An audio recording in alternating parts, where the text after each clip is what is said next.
Oh, I'd like to start sharp. It's 2 o'clock. So let's start.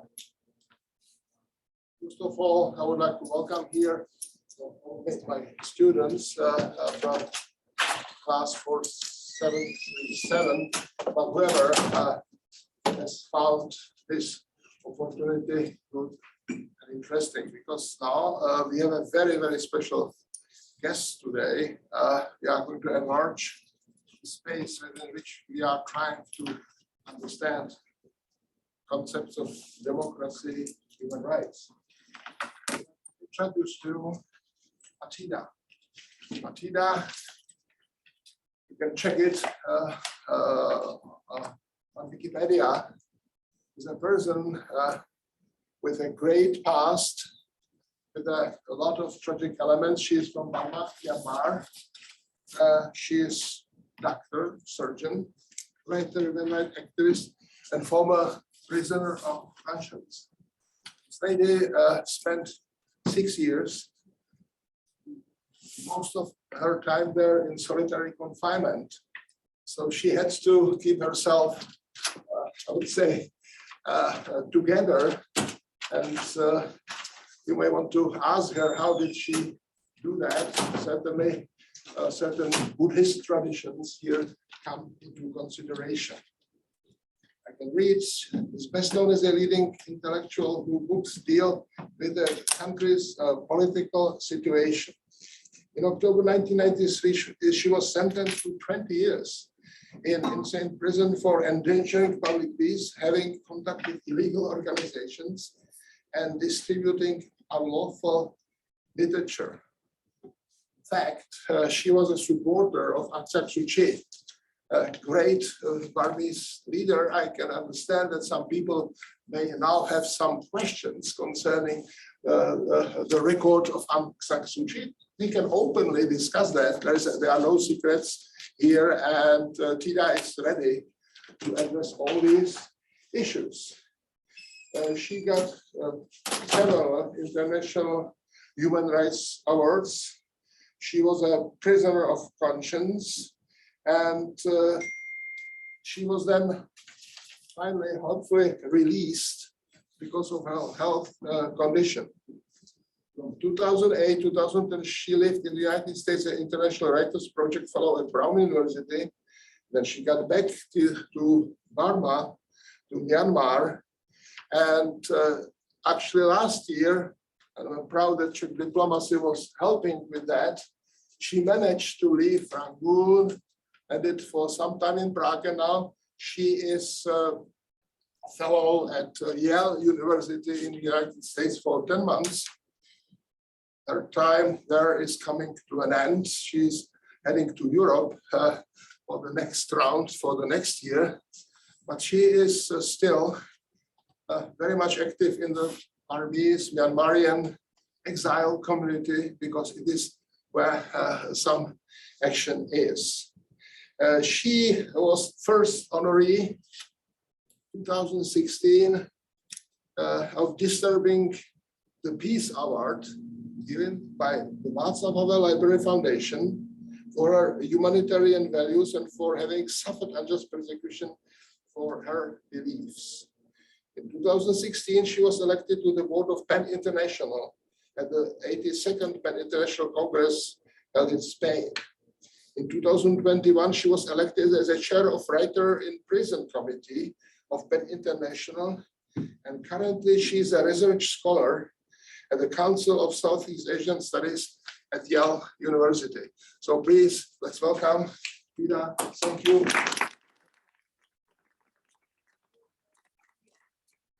Lay out the case, introduce her country and herself, and maybe then when she is done with that, we may have an exchange and discussion with her. So Thida, please. Thank you so much. And I will try to put the map of, Yeah, maybe that would be helpful. Yeah.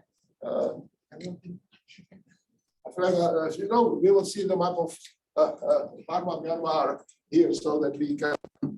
Okay, thank you. Thank you so much. Good afternoon, everybody. And yeah, this is Myanmar, and you can obviously see we are in between. We are sandwiched between the very big, most populated countries in the world, the India and China. And as you can see, there are different states and divisions, and we do have more than 60 speaking languages inside the country among the 54 million people.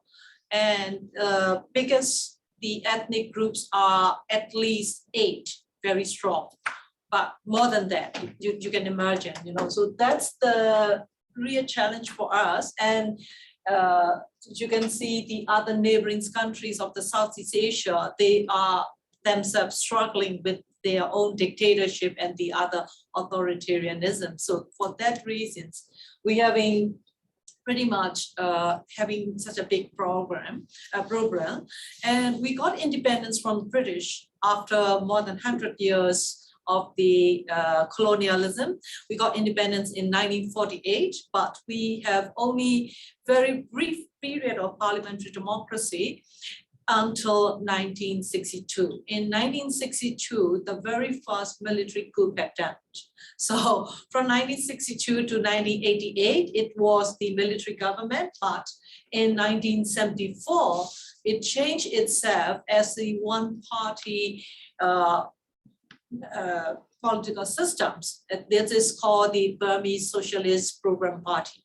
And this socialist government is indeed, it's a military government, but it introduced censorship and other self-isolation political systems to the country.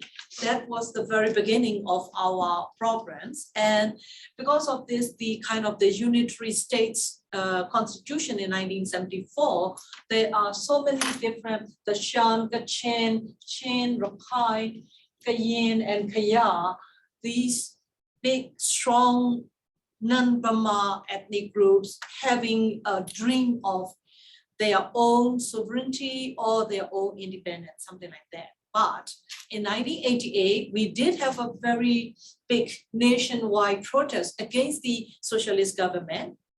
It was because it was in very early stage, just before the Berlin Wall has been broken down, and just before the Tiananmen incident was done. So because of the self-isolation and very heavy censorship, not many population in the world noticed about our struggle.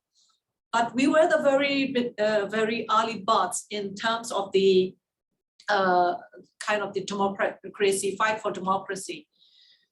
It has been failed. The new military government took the power in 1988. Since then, that was the darker age for our country. And after that, the heavy censorship and heavy propaganda has been more intense. During the socialist government, the censorship is more like only after printing. So after printing, we need to submit to the press scrutiny board, the board itself named press scrutiny board. So we need to submit the printed copies to the press scrutiny board, and then they give the permission to distribute. But during another military government from 1988 onwards, we need to submit even the manuscripts to the press scrutiny board before it gets published, before it gets printed. So the serious censorship and the very heavy propaganda machine has been working from 1988 to 2012. So only in 2010, make it very brief, throughout the military government, they made the election in 1990, and key opposition party led by Aung San Suu Kyi, called National League for Democracy, won the majority seats in 1990, but the power transfer has never been done. Their excuse for this is in order to draw the new constitution. And to make this new constitution process took more than 14 years. So I was arrested in 1993. I was released in 1999 to against making the National Convention to draw the constitution, because we cannot accept, the way the military handling the power for the excuse of the drawing the constitution is unacceptable. But in 2010, because of the international pressure, everything, they decided to make the election finally. So it took 20 years to have an election. From 1990, the next election was in 2010.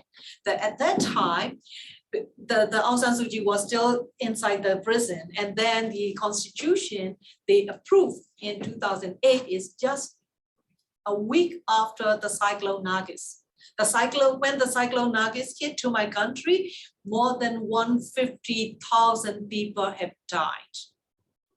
But they just simply neglected and then make the referendum for so-called 2008 constitution. That constitution is totally undemocratic. Why I say undemocratic? According to that constitution, 25% of the parliamentary seats is reserved for the military.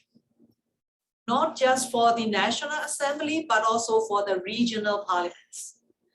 And then for the executive body, the minister for the Ministry of Defense, Minister for the Ministries of Border Affairs, and Minister for the Ministry of Home Affairs, it can only be nominated and approved by the Commander-in-Chief, not by the President. And the Judiciary Chief, it should be nominated by approved by the Commander-in-Chief again. So, and then that Judiciary Chief can serve up to 70 years of age. Nobody can make him down. So since 2010, the current Judiciary Chief is still holding the power, and he's the ex-military guy. So you could imagine all the three pillars are still under the military since the 2010. So that's why the National League for Democracy against to join the election in 2010. But, in 2012, they relaxed the regulations of the censorship. They relaxed they introduced the new law, the freedom of association laws. Then the whole world was pretty happy with this. And then the PEN Center, we can start running the PEN Center, part of the charter of the PEN International, started running in 2013, something like that. So finally in 2012 by election, Aung San Suu Kyi and NLD decided to join the election. But you might notice the incidents in the Rakhine states happened only 2 weeks after NLD won majority of seats in the by-election. So everything's in politics, there is no coincidence, everything is as it's planned. Then we were still in that trap. And then in 2015, there was a very big campaign from the general public for the NLD to win the majority in order to have a pure civilian, because in 2010, the elected body is by the so-called kind of the military party. It's called Union Solidarity Party.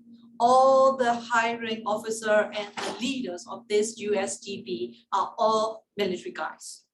And according to the 2008 constitution, it is really awful, They can be part of the parliament or they can be part of the executive body.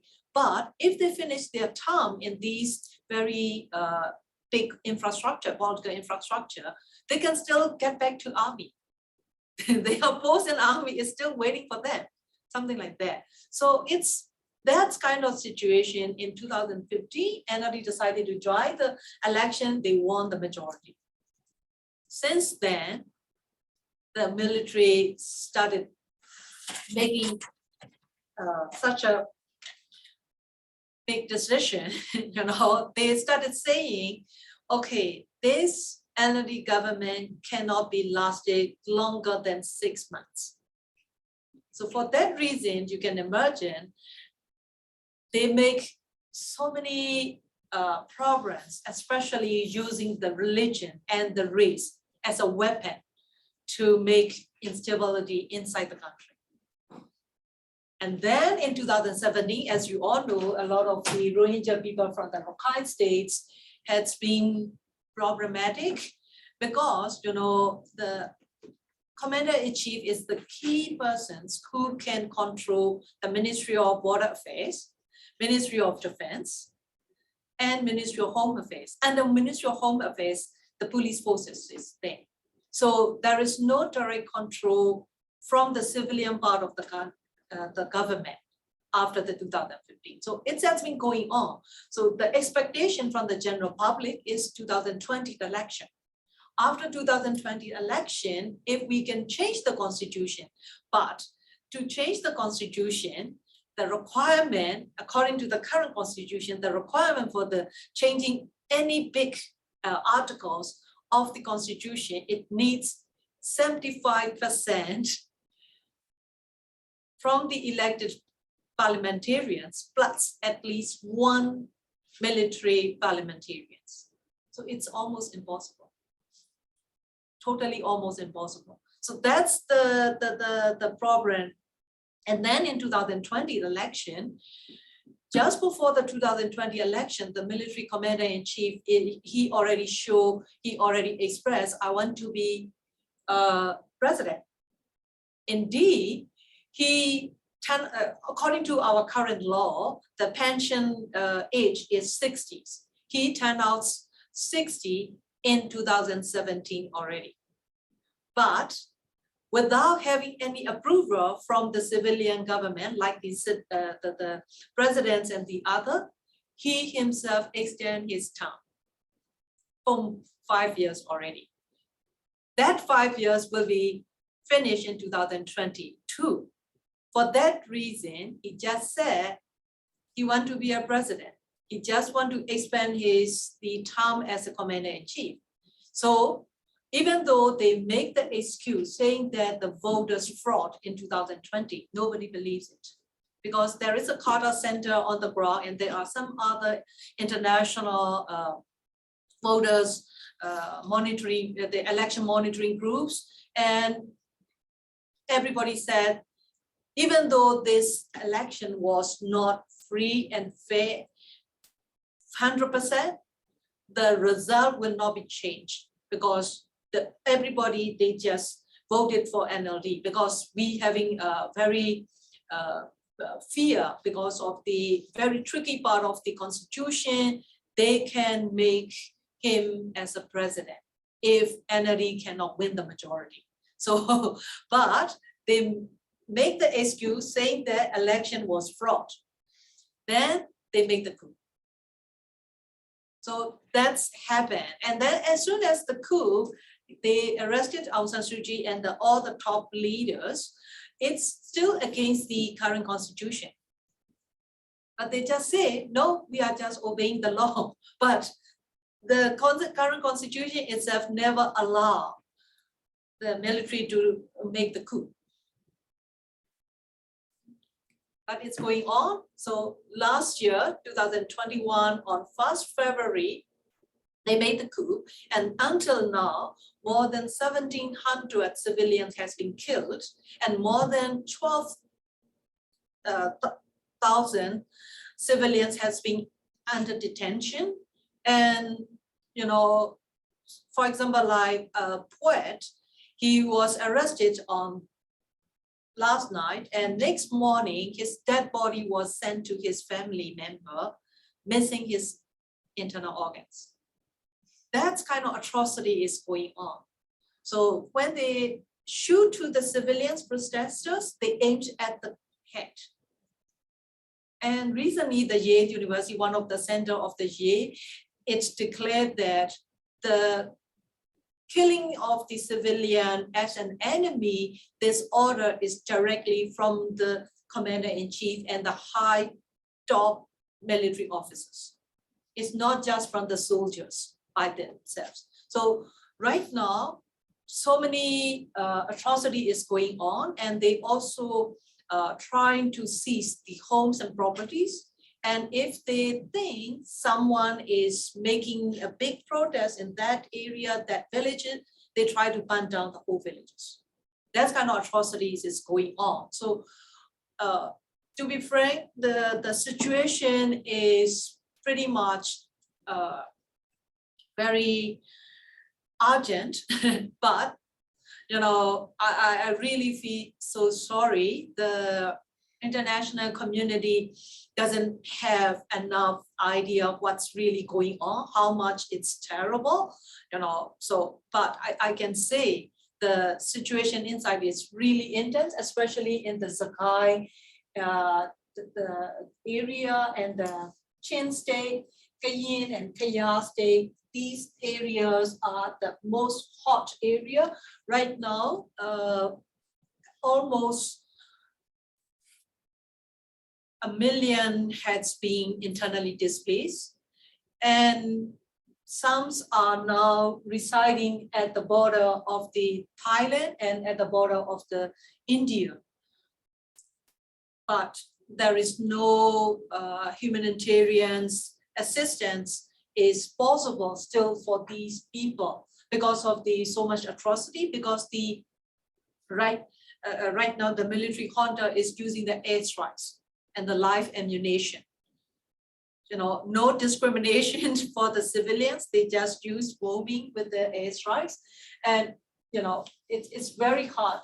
And after the coup last year, April, with some members of the parliaments elected in 2020 and some other leaders of the civil society and the other ethnic political parties and some groups from the other ethnic groups, the opposition has formed the National Unity Government. And it's also have the center representing the Bidang Zulutto. It means the exile parliamentarians group. So these two groups are now working very hard to fighting against. And because of the very harsh atrocities, the local residential civilians, they took arms right now.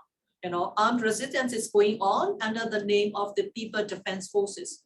They aim to defend their lives, So for that reason, the junta is announcing the People Defense Force as a terrorist organization. And when they find, they arrested and they charged them the death sentence. So a couple of the 100 civilians has been charged for the death sentence already. So this is the current situation, and I think it's too much already. You have many questions, and I will use the privilege that I'm presiding over this situation. I will start. First of all, explain to us Burma come to existence 1948 in the course of decolonization.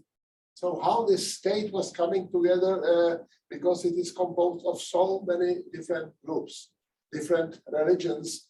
You have these Rohingyas, they are close to Bangladesh, Muslims. You have for sure close to India, people who are part of Hindu tradition. Close to China, Shan state, you have Chinese. We were discussing here the concept of nation. Nation is something that is connected with the past, with the traditional language, culture, and nation as a political project. Here in the United States, I think it's very popular. How does it work? Or can it ever work in such a complex situation? To be frank, it's hard to say it's a country, because of the colonization, when we fight against the British, we do need kind of the political contract each other to get back the independence. But at that time, some small little states at Kaya, they never ever have kind of the colonial situation under British, So British making such a kind of the dividing rule, each other. So when it decided, it's just after the Second World War, British noticed that, they have no way, that they need to lose the power. And then they just asked, okay, when you guys connected each other, making a big contract, I'm willing to give up the power. And then the Aung San, it's a father of Aung San Suu Kyi. He was at that time very young, 30 years age. So he was the most trusted political activist among the other ethnic groups. So he's the one who tries to unite the different ethnic leaders and saying that let's get together, making a contract. It's called the Panglong contract. Panglong is in the southern Shan state. He went to the Panglong and then calling all the big ethnic leaders, getting together and making this Panglong contract, saying that after the independence, within the 10 years of the period, let's live together. And then after 10 years, if you cannot have a will to live together, you can have your own country, something like that. The separation can be possible. That kind of the contract, it was signed and on 12 February 1947. So for that reason, we get together as a nation, as a country. But he was sadly assassinated on July 19, only a couple of months after this contract. But even though we got the independence, this kind of tragedy is going on. So I think after his death, he's the very good person to be believed by so many different ethnic groups. But since his passing, not many new leaders of the country cannot make the other ethnic leaders satisfied. So after only within a decade after the independence, there was a big argument among each other. So that's going on. I think another big problem is because of the military.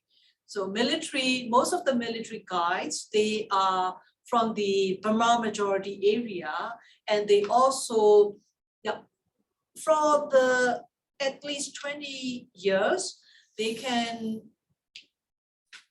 bring some big guys from the ethnic group as a hiring officer in the military. But after some period, they kick off these non-Burma, non-Buddhists, the military officers from the military. So for that reason, these ethnic military officers turn out to be the ethnic armed forces leaders. So this is very tragedy, but still pretty much challenging.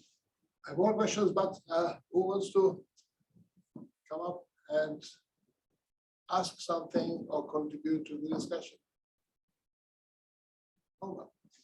Okay, go ahead. Yeah. Do you think that you're talking about how Myanmar has a lot of different cultures, it's very multi-ethnic.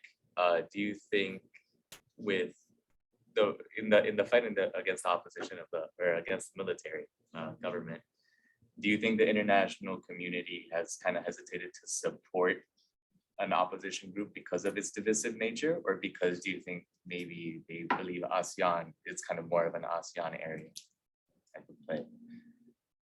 Well, yeah, this is the very challenging part for us and for international community, I think. The thing is most of the general population inside Myanmar cannot think ASEAN can make right decisions for us, because they already have their own problems, and they have not much understanding about the complexity of our conflicts. And then most of the ASEANs are pretty much rely on the decision of the China too, So China is behind everyone. China also behind our military junta, and China is also partly supporting the ethnic groups in the country too. Yeah, so they are behind because in Rakhine State, the Sittwe and Aral area, this is the very big source of the natural gas. And the pipeline is from the Rakhine State directly to the Yunnan province. So for that reason, we have a big doubt, what happened in the Rakhine State is not very genuine from Rakhine, So it's pretty much political economy and the demography is the biggest issue, And among us, to be frank, the Aung San Suu Kyi was one of the promising leader to unite the different ethnic groups, but it was normal, to be frank, because of some problems. It's her vision was thought to be, to convince the army to change itself. So from the eyes of the general public, she's too nice to the army, and people cannot accept that, So then obviously the army never changed, it's just still keep there. And then they arrested her. Right now, we really don't know whereabouts of her, Yeah.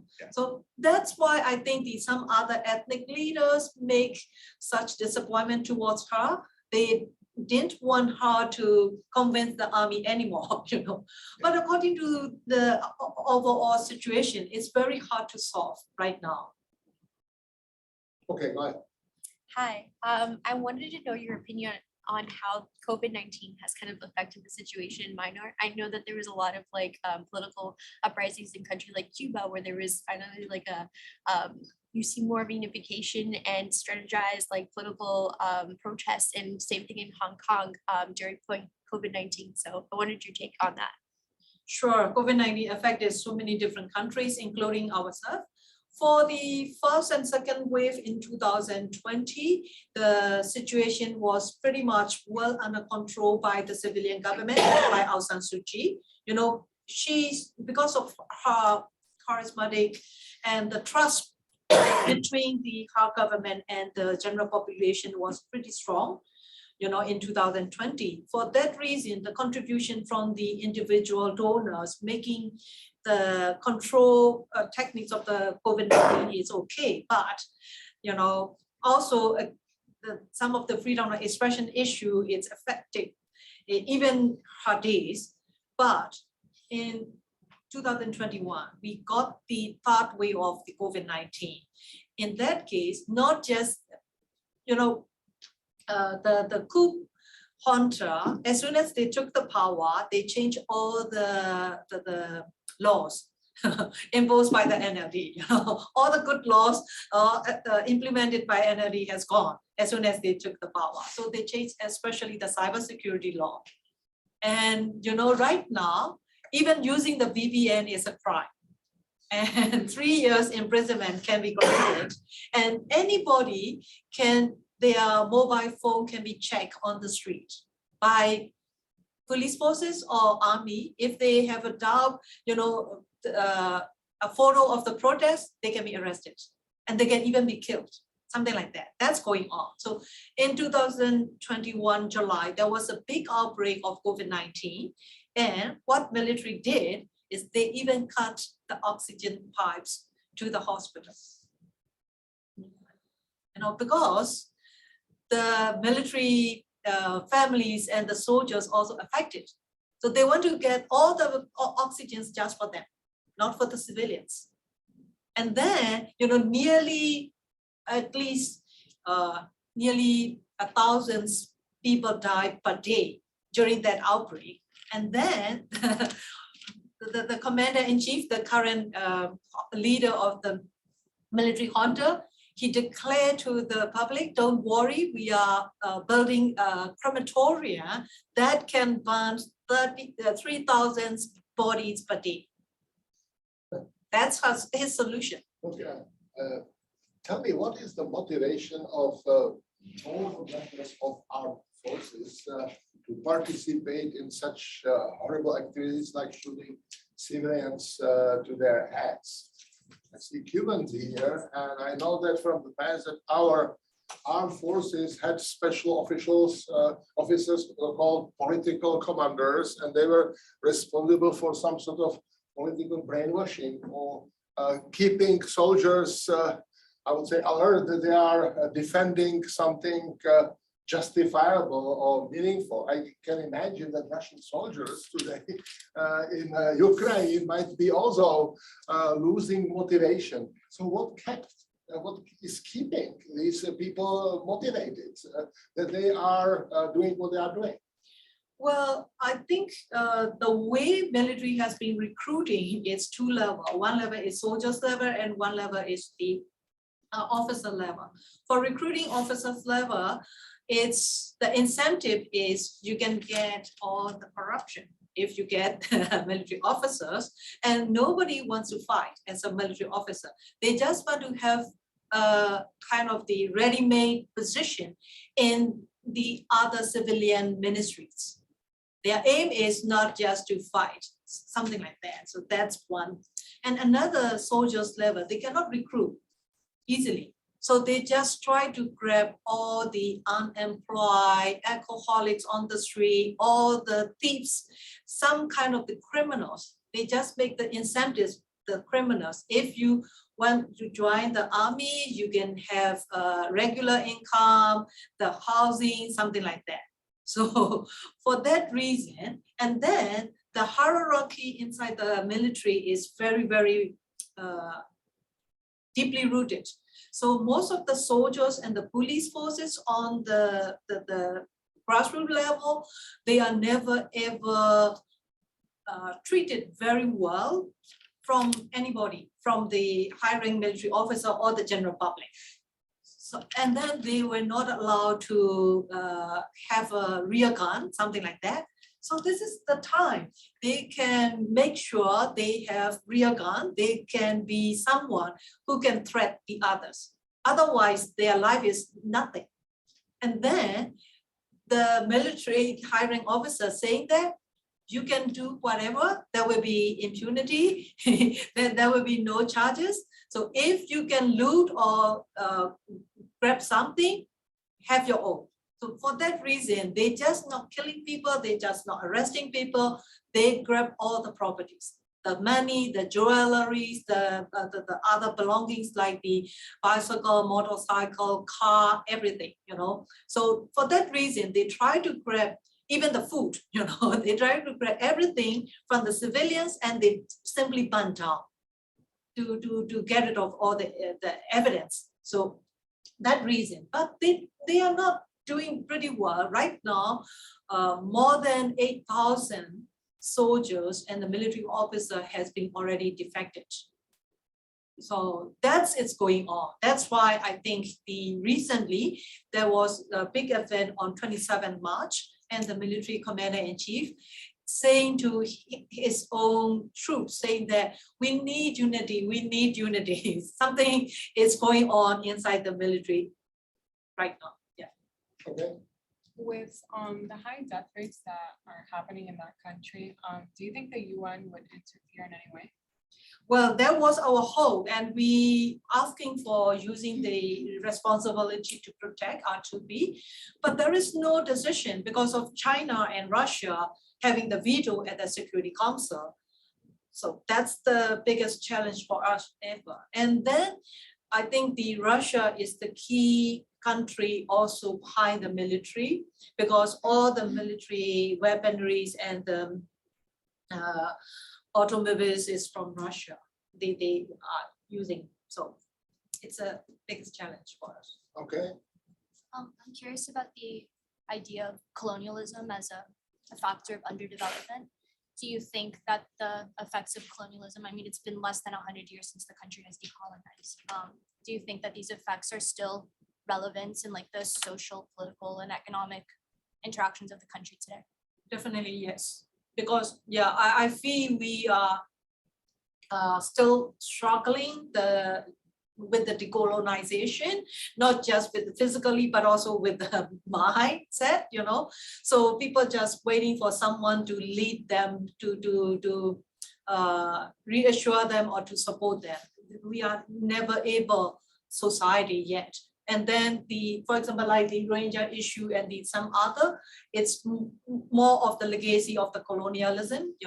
A lot of the 2 generations of the India population has been introduced with the colonialism. The Chitia is the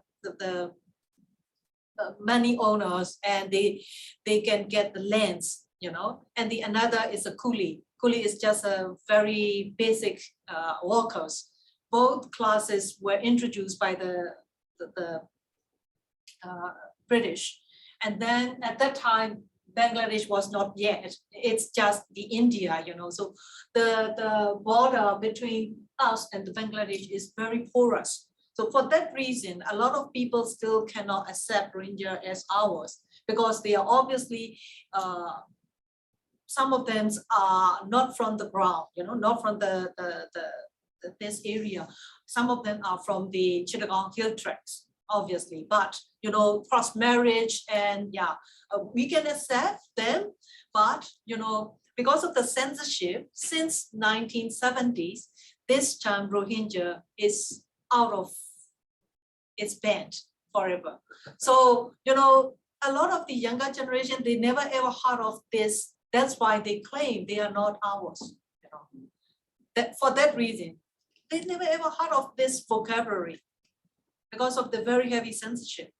They just get rid of from the any media, something like that. So the legacy of the colonialization is we're still struggling. Yes. I know that personally, like in dealing with Cuba right now, that a lot of the uprising has been from like the youth. Yeah. Do you think that any change that would happen in your country would be led by the youth or by the older generation, because the youth has been censored from so much? Sure, that's right now the leader of the Spring Revolution, we call Spring Revolution for the 2021. It's by Generation Z.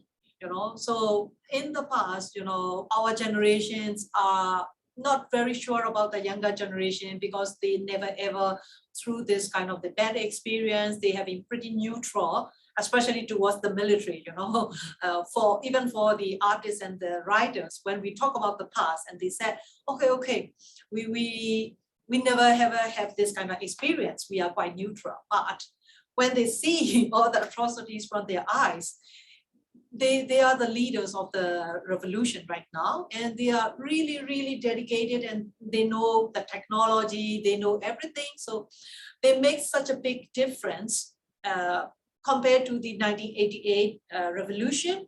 This Spring Revolution is pretty much more promising, and we're really happy with this kind of the participation from the youth. Definitely, yes. Okay. And how has the situation in Myanmar affected migration, both in the region and then out of the region? Any countries that other people have fled to, considering how many internally displaced people you were mentioning? Since 1988, there are nearly 3 million people residing in Thailand, and another 1 million people spreading all over. So that's why in 2021, of course, there are some in Bangladesh, in India, but not many, mainly in Thailand and in Malaysia. A lot of people move to Malaysia too. Indeed, they're aiming for relocating here or the other first world country using the situation there. And then I think in 2021, Spring Revolution, role of the diaspora supporting the Spring Revolution is really crucial. They are the key funders, So that's why wherever I go, I just say, looking for the diaspora Burmese population in your respective area, and then support them. Because through that, you can reach out to the grassroots people on the fight. Yeah. So considering how the West has generally put sanctions on Myanmar after the military junta, and I'm assuming Myanmar, as you've mentioned highly, they rely heavily on Russia and on China as well. What what role do you see the West being capable of doing to help support the democratic movement in Myanmar?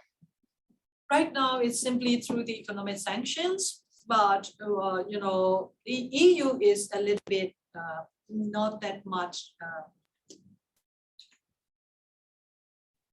too detailed economic sanctions compared to US, but it's still going on and building up and making the targeted sanctions because they don't want to make the civilians affected, especially the civil society organizations. If it is a comprehensive sanctions, we also being affected. It's according to our experience from 88 to not 88, the US introduced the economic sanction in 93. So since then, it's very hard for us. So right now, what we were looking for is more targeted economic sanctions from other countries, like the Australia, Japan, other kind of the economic ties, but it's very hard from China. It's still going on, but luckily some of the Asian countries like Singapore started not very promising, but started thinking about it. Okay. Okay. If there comes a day that this government is to fall, do you think it will be because of outside forces such as a more interventionist approach, or do you think it will be internal by the people as a whole taking down the government?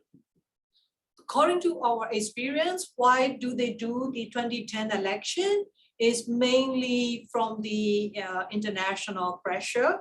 Of course, we do have a very consecutive resistance generation by generation, even though they sentence more than 100 years, the next generation keep fighting, something like that. But this time, I might say both will play a very big role because the defection from the military is now, throughout the history, it is the very first time ever to see that much mass defection and high-rank officer defection. Yeah. Considering, like, following that line of questioning, if you see Myanmar, the government falling, do you see government reform, or do you see a completely new institution being put in its place? That's what our general public looking for. We also want to have a new army. People cannot accept any single persons from the police force and army anymore because they really with very bitter experience. So new Federal Democratic Union, according to the current charter by the NUG. So looking for a whole new country, Yeah. My question is kind of based off of that. So I was wondering, what do you think needs to happen for more unification within the country? It seems like a lot of the issues continue to remain just because there's that separation. So what do you think needs to lead for more of that unified approach? My concern is also that kind of separation. That's why I keep writing and trying to make people united at least. And I have been saying, because of the demographic situation, we do need to care about the India and China. If we are a very small little tiny country by ourselves, it is very dangerous. So I don't know. So after the end of this revolution, there will be the big fight among ourselves. Look, just following up all these questions, what would be a Burma of your dreams?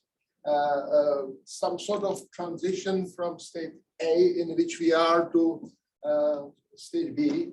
We can imagine it or talk about that. And what would be the role of reconciliation or reflection on the past, because certainly many crimes are happening right now and have happened already. So there is a question of justice. And how can one achieve that in such a complex situation with so many fragmented national stories, religious traditions? What would be your Burma of your dreams of the future? Well, I have been writing about the transitional justice since 2010, 11, at that time, not many people agree with me, oh, when you talk about transitional justice, there will be more conflict with the army, something like that, Now everybody accept it, we cannot convince army anymore to make it change. So I think, yeah, obviously we still do need the transitional justice, Then the Federal Democratic Union, according to the agreed charter, will be for the transitional government. So there will be the current national unity government will be the transitional government, to having a space for the big national conference or congress to discuss about national identity or the other political change, the political vision. And then with the new election, we're going to have, with the new, constitution and election, we're going to have a whole new country. That's our aim.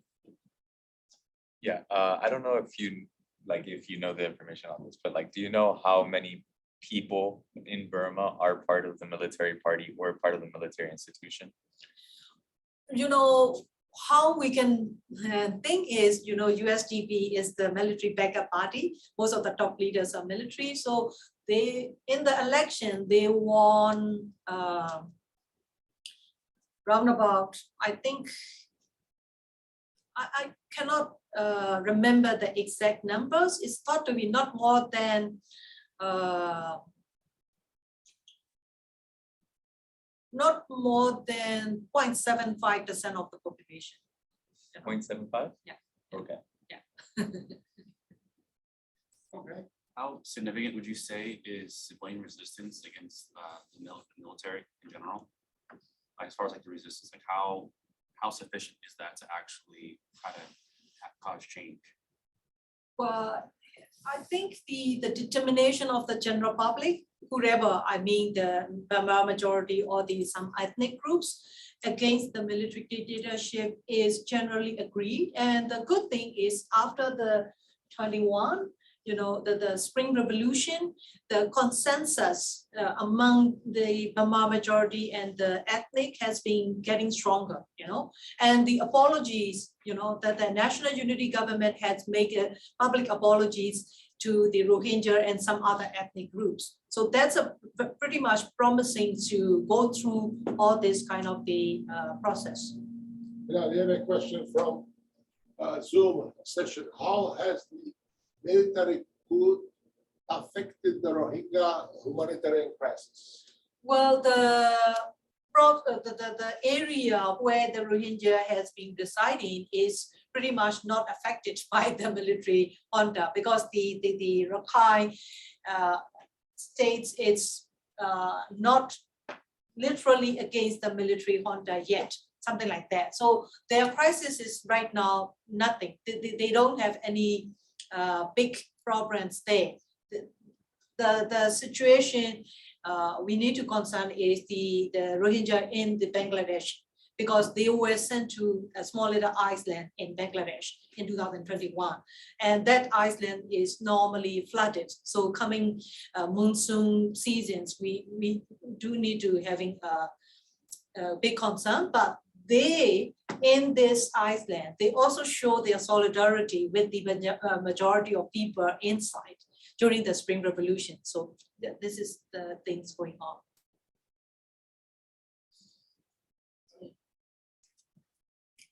Okay, my question. Sure. There is a large or grand debate on future of democracy going on. Obviously, there is a certain European universalistic idea of is democracy, and then a whole tradition of Asian contributions to this discussion, less individualistic, more communitarian. Can you tell us something about your idea what democracy would mean in Burma? Because obviously you would have to put strong emphasis on respect for these different cultures. How this would work in Burma? It's it's a biggest challenge for the very intellectually blinded society, to be frank, because the whole community and whole society is never being pretty much able itself. You know, they never ever have any chance to practice their rights. That's why in terms of democracy, I have a big concern. The people are not very familiar with their rights to practice and making the mutual respect. But after the 2021 Spring Revolution, especially during the very first months of the revolution, we notice how much people can cope with this mutual respect. You know, very encouraging, for example, like, you know, during this very early revolution, people need to run away because of the shooting. So all of their flip-flops and the scandals scattered on the ground, they just gone away. But nearby people, they just gather and making it available, waiting for those who can pick up, something like that. Very small, minor thing.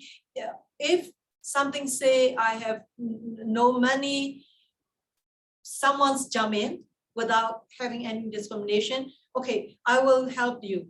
I have no rights, someone jump in and I will give you, something like that. So they just crossed the border of the race, religion, everything during the revolution, saying that we are all together. We have ourselves to fight against the military. So our common enemy, as long as the common enemy is there, the unity is there. So my concern is after the dictatorship. Yeah. One more my question. On the way here, I was listening to NPR, National Public Radio, and there was a discussion between two intellectuals, politicians from Ethiopia. And obviously, their concern was that if one of them said, if you now switch on television in all channels, you will have a discussion about the Ukrainian conflict, but about us, you can be sure that no one is going to talk about.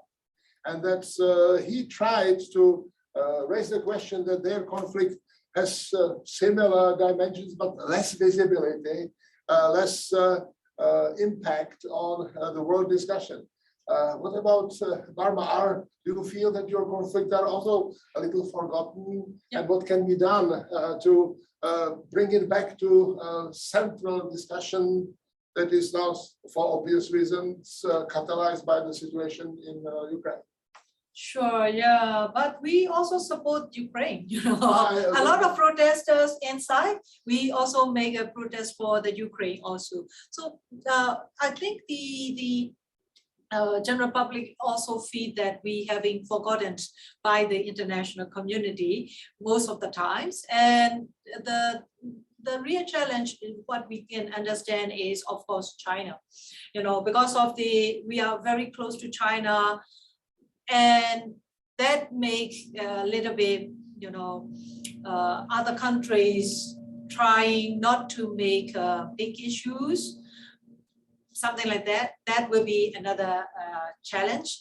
And I think we are really hoping to the whole world to check how much terrible the military junta is doing right now, even though we are not visible on the international media. Another question from Alexa. How would the new constitution under the National Unity Government, if they were to reclaim power, grapple with the 1982 citizenship law? Would that remain in effect, or has the National Unity Government committed to repealing that law? Sure, the new constitution should be settled in just before the new government, I think. And then obviously the 1982 citizenship law should be get rid of, definitely. Yeah, it should be get rid of. And the NUG is now working on it also, how it can be, because it has no power yet, but the aiming is to get it off. the role of exile. It seems to me that obviously people operating in a free world like yourself have a chance to make arguments, to participate in this grand discussion. While it is in the case of Burmese or Myanmarian exile community, what kind of role it has? Maybe you told me already that support of people at home is part of their humanitarian mission. But how are you satisfied with the state of communication within exile community and those at home? Sure, yeah, because of the after 1980, a lot of Burmese needs to leave the country, and then they're spreading all over the world, and they are having their own diaspora community. And then as soon as the coup happened, during the NLE government era, the 2015 to 2020, they all happy going back home, so that they contributing and they making very close connection with the people on the ground inside the country during this 5 years term. That's why after the coup happened, they already have the connection, literally, because of the social media and some other ways. So when the NUG government started establishing, the funding for NUG is mainly from the diaspora. The NUG has been selling the bond, and the key buyers of these bonds are all the diaspora. And for example, like diaspora in Singapore, because of the laws, they cannot make any protests, but they are the key funders. They just transfer the money by many ways, not just through the banks, but also by many ways. And they keep, for example, like for the People Defense Forces in the small little village in Zagain division, someone's from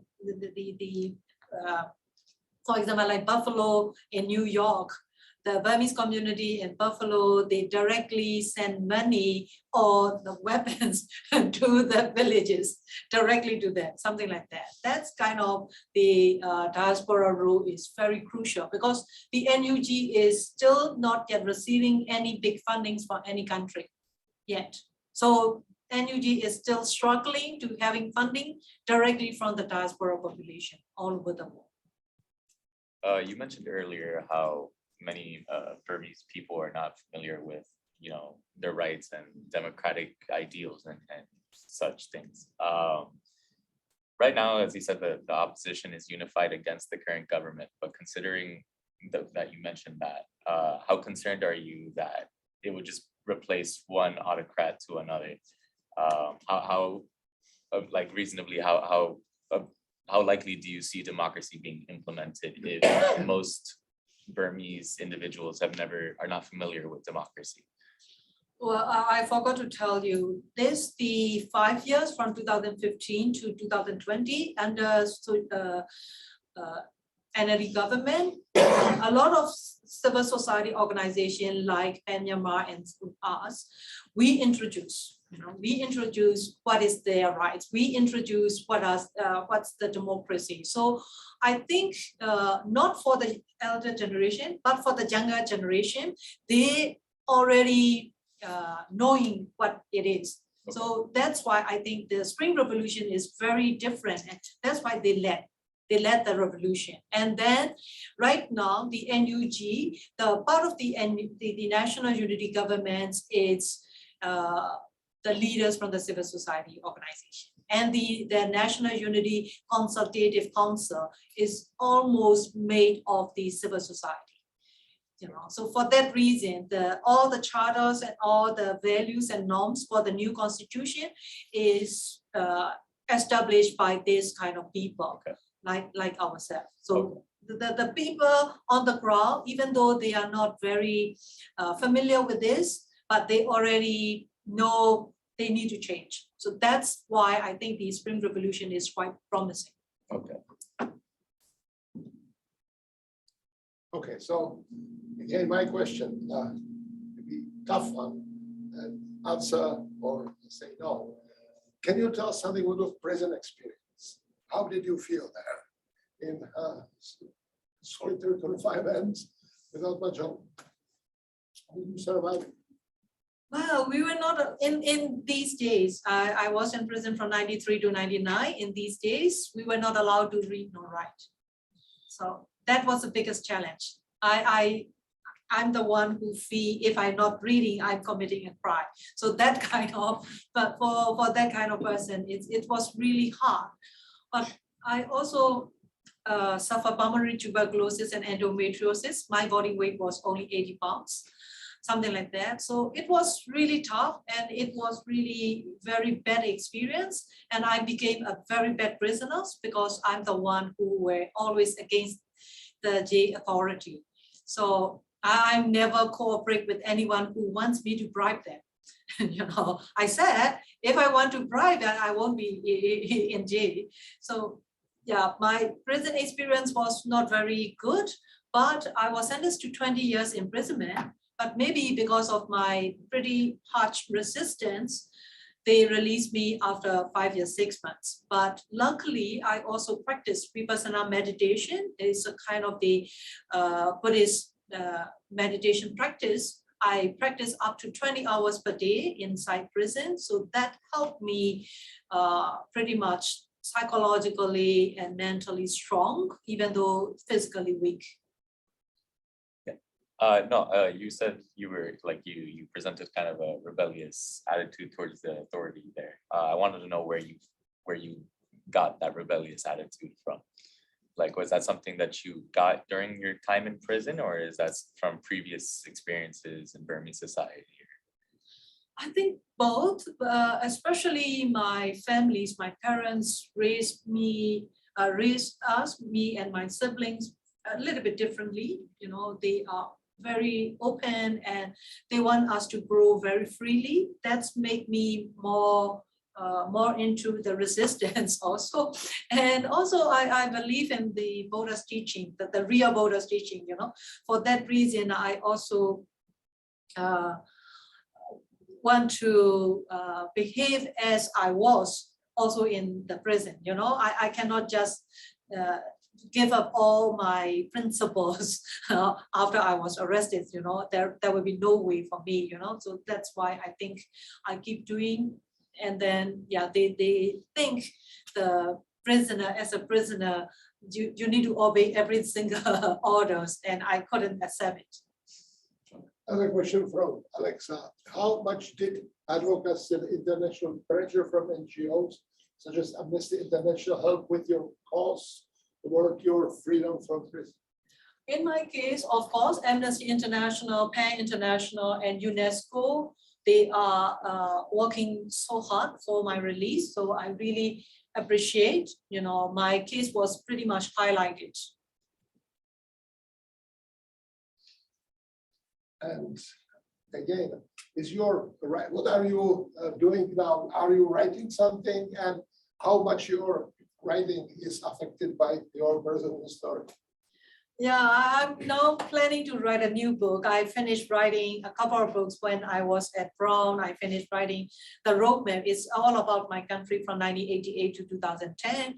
And I wrote my prison memoir during I was at the Radcliffe Institute of Harvard in 2009 to 10. So this year at Yale, I couldn't write anything special, but I have been closely monitoring and researching the progress, and I going to write a new book, probably in Germany. Yeah, a new book. It's yeah, my impression about our struggle, you know. So that will be, yeah, trying to. That's why I'm trying to listen to the diaspora population here. Okay. Try to understand. Yeah. How difficult is it for you to remain getting information or stay informed about what's going on, considering how like involved the military is? Because of the social media, I can get the overview, but I need to be very careful about checking. There will be so many disinformation, mixed information mechanism. You know, since 1993, at least 100 military officers has been sent to Russia to train as IT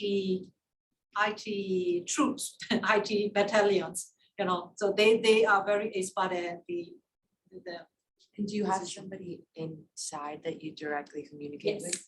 yes. Yeah, so after it's said and done, and if the military junta comes down, do you see yourself returning to Myanmar to help rebuild it, or do you see yourself traveling internationally to help advance Myanmar's interests? Well, I never ever see myself as someone in exile. I still live, I still keep my citizenship. That's what I want to. So I think this time is, because of this kind of very harsh atrocity, to be frank, I don't mind to be in prison, but I mind to be killed, Yeah. Then I cannot do anything. So for that reason, I just want to be away from the country for a while, after cooling down this kind of atrocity, I would definitely go back home because the work is there, we cannot escape. We are getting close to the end of our session, but still have one more question. Concerns generations. I feel that I'm an old man and we need to share, pass our experience to others, not so that we are remembered, but that it is some sort of important message to be sent to those who will be after us. Do you feel same generational problem, question, challenge in the case of Burma? Are young people in their 20s, different? Do they have different perspective from yours, or there is no discontinuity? I might say we thought that kind of the difference before the Spring Revolution. But after the Spring Revolution, I think we all are united. In the past, because of the very heavy censorship and the very heavy propaganda, a lot of the younger generation, they seems to be very naive. But because of the social media, technology, and the atrocities they experience from in front of their eyes, they see all the atrocities. So all the stories we have been telling to them came alive, to them, so they can understand. And right now, I think the generation gap is still going on, of course, but it's narrowed down.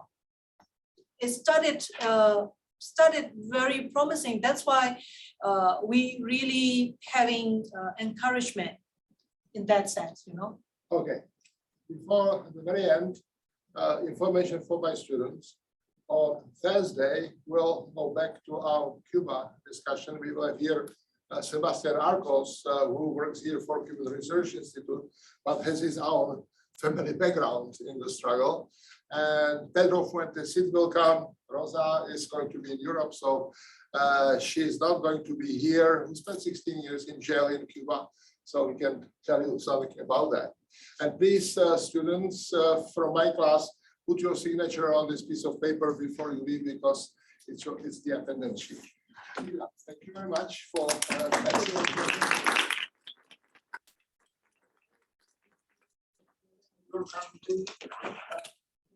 And let's hope that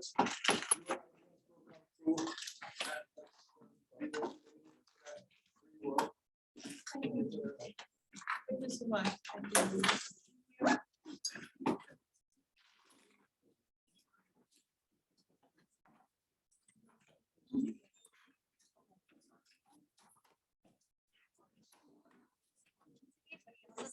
Thank you.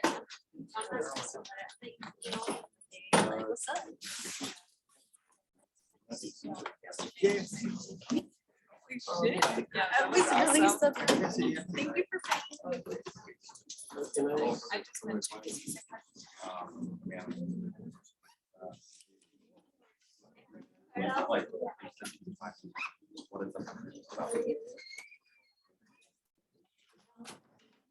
It's like, it says like this and this, but it's way one.